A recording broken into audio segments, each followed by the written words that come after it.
Hi, it's me again with Corel Draw Tips and Tricks. This video is about the table tool.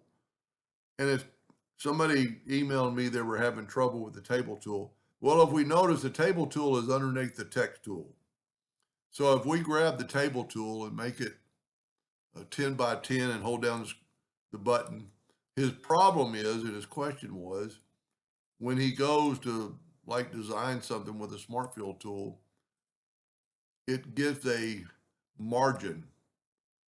And it's because it's a text tool, basically, to put in.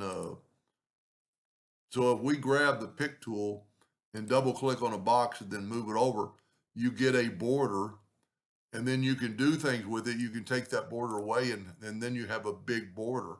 But it's still going to have a border. Now, we can get rid of the border, but we don't really need to. So if we grab the text tool and start typing inside here, and let's make it pretty big so we can see it. And um,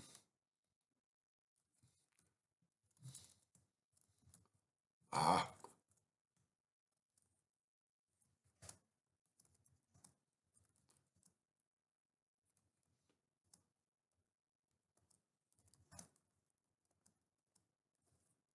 so it's a paragraph text, and it's keeping it off the border. You can see there I'm off the border. Now, if you get this tool and you want to do that, which I strongly suggest you not, if you want to, if you'll double click on a box and then move it over, you get that. And right here we can go. Um, You can split that cell, but here's the margin. And I guess default is 0, 0. So if we press 0, or excuse me, so that it's 0.05, and then you go to the smart fill tool, it goes all the way to the edge. So don't use, I mean, the table tool is pretty cool because you can, if you were designing a, which I never would do it, but if we click on that and move that over, and you can have a big box in the middle and take that away and have a big box in there, and still you're going to fill that in and you're still going to have a border because we didn't change the margin. So just don't use the table tool. And once again, it's underneath the text, so it's a text tool. If you go underneath the polygon tool, is the graph paper tool, and I've got it set on just 4 by 4. But if we take the smart fill now and fill it in, there are no borders. I use that a lot to design like stuff. Let's just make one real quick. Graph paper, and we'll set it on 10 by 10. And if you don't hold down the control button, you can get an elongated one. But if you hold down the control button, you're going to get squares. And then if you want to design something like some sort of pattern that I've done many times for my videos to, make a pattern, well, we'll just finish making it. And whoop,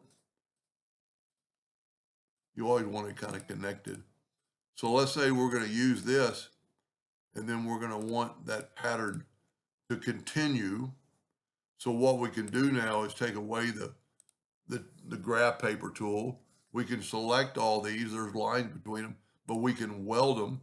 Now we're going to make it like 100 inches. And if we set our nudge factor on 100, whoop,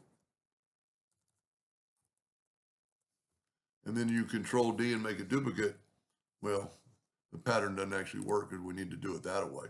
But that's pretty cool in itself. And then you could make another pattern and continue that pattern over and over and over. So that's the graph paper tool. It's underneath the polygon tool. It's a drawing tool, where the table tool is underneath the text. So it's the text related type tool. People would use it for brochures or something. And then of course you could always weld this together and take away the fill and add an outline, and you've got a continuous graphic, and you can still do more with that. Control D and make a duplicate, put it like that.